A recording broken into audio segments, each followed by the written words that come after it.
Est-ce vraiment possible d'être libre?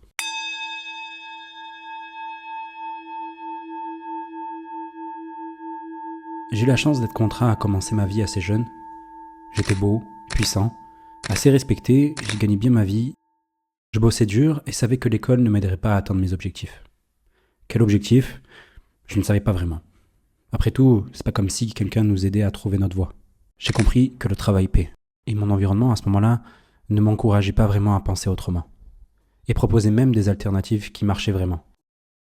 La tête pleine de rêves, j'avais donc deux choix à faire. Partir dans le salariat, ce que je m'étais promis de ne jamais faire, par réflexe quasi instinctif, mais c'était une voie plus sûre, et pourrait me convenir en vue des nouveaux modèles qu'on nous présentait. Ou prendre le chemin mystérieux et de tenter de me frayer un passage dans l'entrepreneuriat, à une époque où peu de choses étaient documentées, où beaucoup retenaient de l'information pour en vivre. J'ai donc choisi une voie entre les deux, une sorte de mix. Je me suis laissé 1 an pour apprendre de ceux que je pensais être les meilleurs en France, puis je montrai mon projet.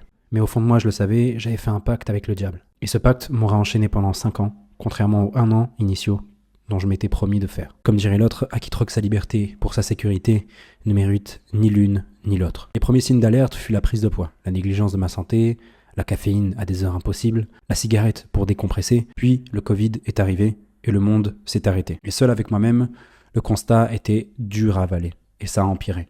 Je me suis fait virer, ou plutôt j'ai attendu qu'on me vire, passer de boîte en boîte, en sachant très bien que c'était mort d'avance. On peut pas m'en vouloir. Après tout, je venais de sacrifier 5 ans de ma vie pour une chimère. La nuit était devenue mon quotidien. Et je me laissais m'endormir, tout doucement. Mais le sommeil est propice à une chose, le rêve. Ou plutôt pour moi, des visions. Un homme, seul dans le désert. Une femme, un oasis. Et je me suis rappelé de moi, il y a 5 ans. Il était encore vivant. C'est tout ce qui me restait de pur. Je me suis donc laissé emporter par le flux. Et c'est là que j'ai vu le désert, les chaînes qui me retenaient d'avancer, reliées au loin à l'homme que je voulais devenir. Et c'est en sentant le poids des chaînes d'un côté de mon corps que je l'ai vu. L'enfant que j'étais. J'étais à la croisée des chemins. Il a fallu que je vive tout ça pour en arriver là, ou j'ai toujours évité ce moment jusqu'à présent. Je le savais, aucun retour en arrière n'était possible. Derrière moi, le feu ardent de ma dépression me poussait vers l'océan inconnu de possibilités, alors j'ai pris ce que j'avais dans un sac à dos et décidé de marcher. Après tout, je n'avais plus rien à perdre et surtout, plus rien à prendre là où j'étais. J'ai donc entrepris de traverser le Maroc à pied, avec une idée simple, rejoindre le désert. Si je devais mourir pendant le voyage, je l'accepterais. Si j'en revenais vivant, le message serait clair. Et je t'ai tout documenté. C'est la première vidéo de ma chaîne YouTube et c'est là que tout a commencé pour moi. Rien ne s'est passé comme prévu. Mais paradoxalement, tout s'est très bien passé. Et je suis revenu avec un seul enseignement. Dieu est grand.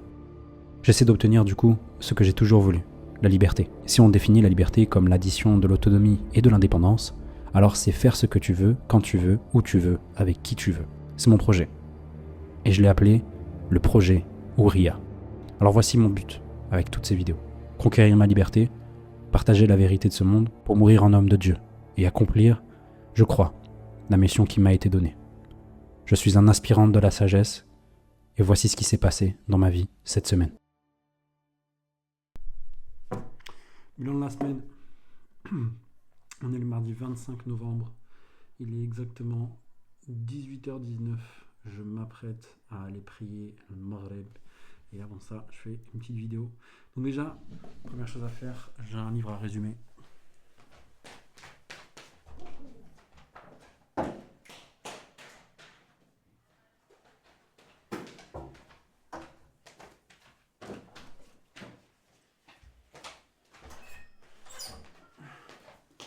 Cette semaine, je vous résume le livre Comprendre l'Empire de Alain Soral, que j'ai terminé du coup cette semaine, enfin plutôt la semaine dernière. Un très très bon livre pour le coup. Je vais même m'avancer en disant que c'est une masterclass, je pense, aujourd'hui, pour comprendre un peu tous les mouvements de la dissidence, de la troisième voie, et comprendre pourquoi aujourd'hui ces personnes-là refusent un peu tout, en fait, sont un peu contre tout le monde. En fait, Alain Soral, c'est un peu le leader de la dissidence, on va dire, en France, avec qui dit dissidence dit troisième voie, sans doute d'un point de vue politique. Et c'est vrai que c'est, je pense, un livre qu'il faut absolument lire aujourd'hui, quand on se pose un peu des questions, quand on n'est pas un fils de pute de politique et on n'est pas un laxiste de première. Je pense qu'il faut lire Comprendre l'Empire d'Alain Soral pour comprendre tout ça. Il fait un très très beau résumé en fait finalement de la soumission qui s'est passée depuis maintenant plusieurs années avec un énorme focus sur la France, ce qui est normal parce qu'il est français. Mais en gros dans l'idée, il est un peu dans la continuité non seulement du livre que j'avais lu durant cet été qui était l'histoire de l'asservissement l'histoire des banques centrales et de l'asservissement du peuple, qui est en fait lui, très fixé d'un point de vue financier, même si c'est la pierre angulaire de tout ce système qui nous rend fous en fait finalement, qu'on déteste tous, qu'on adore tous détester. Et donc finalement lui il fait un petit peu un retour là-dessus, une rétrospective sur la partie de l'Occident, avec un gros focus sur qui sont finalement les auteurs de ce système qui fait qu'on est un petit peu bloqué. Bien sûr, vous vous doutez bien qu'il pointe du doigt, parce qu'il est connu de pointer du doigt une certaine communauté en France qui est la communauté juive organisée, la communauté juive organisée et sioniste du coup. Et typiquement, c'est sur ça qu'il va concentrer le truc, même si très souvent il va parler aussi des protestants, étant donné qu'il est catholique, lui, traditionnel, et que, peut-être pas traditionnel, mais en tout cas catholique. Il parle bien sûr de la fin du catholicisme, qui lui aussi interdisait l'intérêt, et fait un très très beau bilan où en gros après avoir présenté la basico-basique, que par exemple comment notre société s'est construite sur la base de castes finalement, entre les Bellatores, les Bellatores, les Laboratores, et les derniers c'était, je sais plus c'était quoi le nom des troisièmes, je me rappelle jamais, ceux qui s'occupent de faire l'enseignement. Et ces trois castes du coup travaillaient ensemble dans un triptyque qui était équilibré. Les Bellatores protégeaient les deux autres, les Laboratores nourrissaient les deux autres, et les Oratores, pardon, les Oratores amenaient l'amélioration des deux précédents, c'est-à-dire en termes de technique, par exemple en améliorant les techniques de labourage, d'agriculture, et en produisant des meilleures armes pour les Laboratores pour être encore plus puissants. Et donc forcément, ça marchait très bien. Et par la suite, très rapidement, l'arrivée du marché, donc du coup de la facilitation des monnaies, etc., le fait que le marché s'est amélioré grâce à la finance finalement, à la comptabilité à double entrée, la monnaie, ce genre de choses, la finance se simplifiant, se fluidifiant dans notre société. Une autre caste a réussi à sortir de ce monde qui venait des laboratoires, qui étaient des marchands finalement, des intermédiaires, des bourgeois finalement, qui ont commencé à prendre le pouvoir et à vouloir finalement, étant donné qu'ils étaient dans cette logique-là de vouloir faire détruire ce monde, qui les empêchait d'être ni nobles, ni assez bons pour être des oratores. Du coup, on commençait à vouloir casser la foi grâce à la raison, en disant regarde, finalement, moi je peux être aussi puissant qu'un État. Mais c'est vrai, cette époque-là, quand ils donnaient de l'argent au roi, finalement, cette caste a commencé à être plus forte que les rois. Et pour la raison, du coup, grâce à la raison, du coup, ils ont détruit l'idéologie. Ils ont détruit Dieu, la foi, en la remplaçant par une autre idéologie qui est l'humanisme.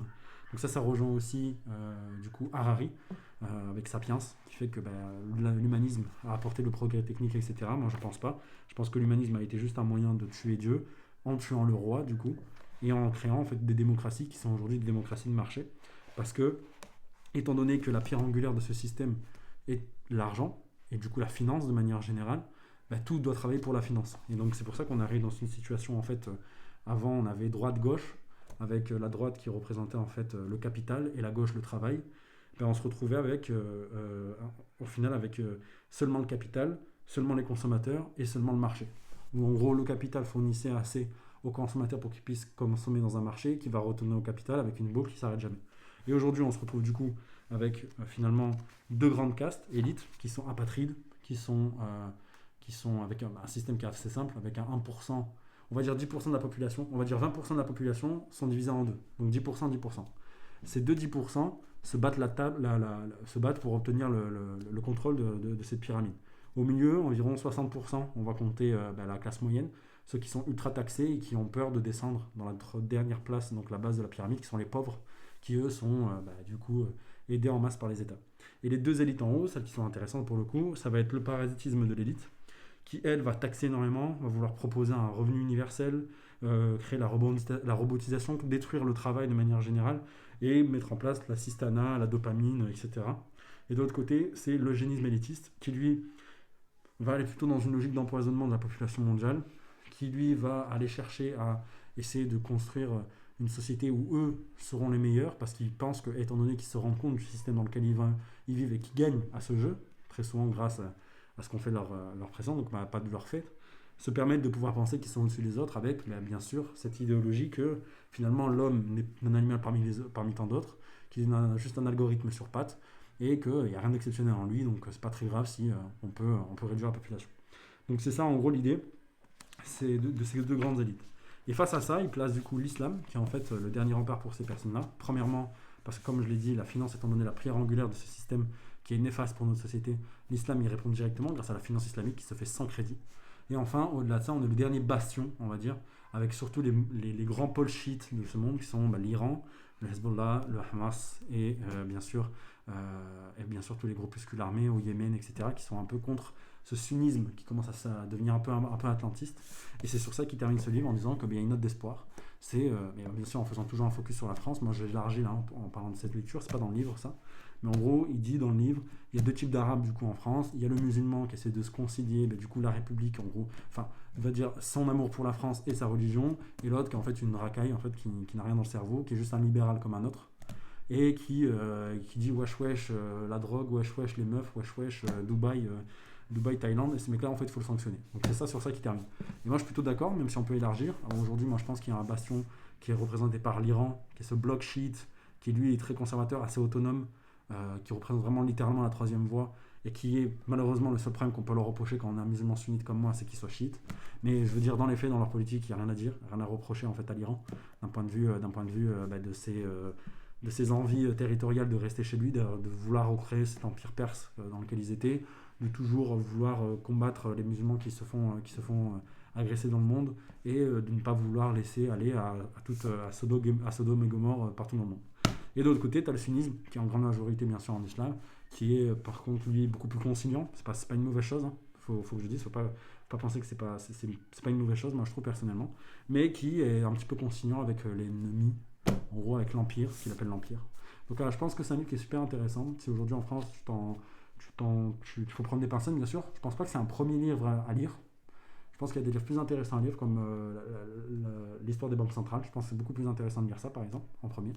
Mais pas lire Comprendre l'Empire. Parce que si on retombe avec ça en premier, on va vite finir complotiste et on n'arrive pas à apporter de nuance. Là où si on a un bagage, on va dire, idéologique assez solide, et surtout de l'expérience de vie, on peut essayer de faire la part des choses là-dessus. Parce qu'il y a beaucoup de bons, mais on va dire 10% un peu, des fois, il abuse. Même si on est loin de la violence que pouvait avoir l'ancien livre que j'ai lu. Donc qu'est-ce que je vais lire du coup ce mois-ci? Et j'ai déjà bien commencé puisque je suis presque à la moitié. C'est Transurfing numéro 4. Voilà, j'ai beaucoup cette série finalement. Et là, on est enfin dans un livre qui commence à rentrer dans le vif du sujet, j'ai l'impression. Avec 3 livres qui étaient vraiment théoriques, qui expliquaient un peu les grands principes. Là, on commence à vraiment rentrer dans comment utiliser Transurfing dans sa journée, etc. Je suis tout début, donc je ne peux pas vous en dire plus. Donc je pense d'ici quelques semaines, donc d'ici 2-3 semaines, je l'aurai terminé. Et je vous ferai un résumé. Donc voilà, c'est tout pour les lectures de la semaine. Voilà, même si ça fait 2 mois que j'ai pas lu de livre en vrai, enfin j'ai pas terminé un livre. Le deuxième point, pardon, c'était sur la partie trouver un programme pour novembre, donc dans la partie score que j'ai réussi à faire. J'ai énormément galéré, ça a été vraiment 2 semaines de tests et erreurs pour trouver un truc à peu près parfait. Et en fait, ce que j'ai réussi à faire, c'est grâce à ChatGPT, je lui ai envoyé à peu près tout ce que je voulais faire. Et là, j'ai l'impression d'avoir des super entraînements, en tout cas depuis hier, depuis lundi, mardi, là, depuis ces 2 jours-là, j'ai l'impression que j'ai un bon entraînement, j'ai une bonne chose. Et surtout, j'ai l'impression vraiment de m'améliorer. Et ça fait plaisir, ça fait extrêmement plaisir. Donc, les objectifs que j'ai finalement pour cette semaine, je vais essayer de vous retrouver ça. Les objectifs que j'ai cette semaine en termes d'entraînement, non, c'est pas ça. Désolé, hein. Boum, bim, bam, on descend en bas là, tac. Je dois très. Tuck skin de 4, donc là je pense pas que j'y arriverai parce que je suis même pas à 10%. L hang, je pense que je vais y arriver cette semaine. Tuck L sit, donc ça non plus je pense pas que je vais y arriver. Enfin si, quoique. Tuck L sit, je pense que ouais. Ring L sit, L sit deep, wall handstand, bridge, RTO dips, crow, one leg, donc tout ça c'est bon, c'est bientôt fait. Et bien sûr d'un point de vue business. Habiba, ferme la porte, dis de pas me déranger. Ah, fuck. Il y a la sandale qui bloque, Chocolat. Désolé, je veux pas qu'on voit ma femme, désolé. Et donc en gros là il y a la famille qui arrive, donc je vais essayer de pas parler trop fort. Et enfin dernier point, d'un point de vue financier, qu'est-ce qui s'est passé cette semaine? Pas mal de bons rendez-vous, j'ai pas pu faire de prospection téléphonique. J'ai toujours des gens qui viennent par-ci par-là, même si mon contenu n'est pas du tout optimisé. J'ai eu 5-6 rendez-vous cette semaine. Ça s'est bien passé. Finalement, un client avec qui ça devait signer n'a pas signé. J'ai une bonne nouvelle, c'est que là, du coup, la personne veut passer à 100% avec le freelance que j'ai. Et la mission dans laquelle j'étais, avec qui je ne prends pas de rendez-vous, on ne prend pas de rendez-vous. Donc, clairement, pour le coup, c'est pas notre faute. Ils ont clairement pas fait le nécessaire en fait, pour qu'on puisse avoir pas mal de rendez-vous. En fait, c'est plus de leur côté. En fait, ils ont un business qui est beaucoup trop large en termes d'offres.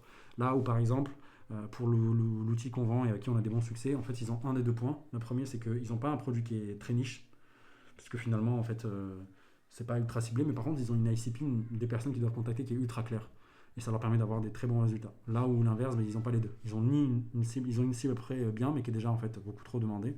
Et de l'autre côté, ils ont une offre qui, elle ne sort pas du lot finalement par rapport au reste. Donc forcément, c'est très compliqué. Si on n'a pas une bonne personne au téléphone, on n'a pas beaucoup de personnes au téléphone, et qu'en plus de ça, l'offre qu'on leur propose n'est pas incroyable, on a réussi à leur prendre qu'un rendez-vous. C'est pas grave, on termine demain, je vais prendre mes sous dans tous les cas, mais ça fait chier, j'aurais bien voulu continuer avec eux. Néanmoins, très bonne nouvelle, j'ai un client qui continue avec lui, ce qui va me permettre de sortir après 1000-1500 balles, on va dire, par mois, en plus sur mon salaire, en plus parce que je vais payer très bien ce mec-là, étant donné que potentiellement, on risque de s'associer ensemble, donc à voir, on va voir, il n'y a rien de sûr pour le problème. Mais on va dire cette semaine, elle a très très très mal commencé. Et elle a très très très très très bien fini. Je suis en retard pour la prière, donc je vais devoir la faire chez moi. Néanmoins, on est tout bon pour cette semaine. Je pense qu'il n'y a pas plus de choses à dire. Et voilà, hein, on est tout bon. Hein. Il y a quand même de choses qui ont changé cette semaine. Sur les contrats, les offres ont changé. J'ai augmenté certains trucs par-ci par-là, donc ça aussi c'est pas mal. Ce qui fait que maintenant je peux proposer des offres un peu plus propres, on va dire. Donc voilà, c'est ça tout pour cette semaine. Prenez soin de vous et on se dit à la prochaine.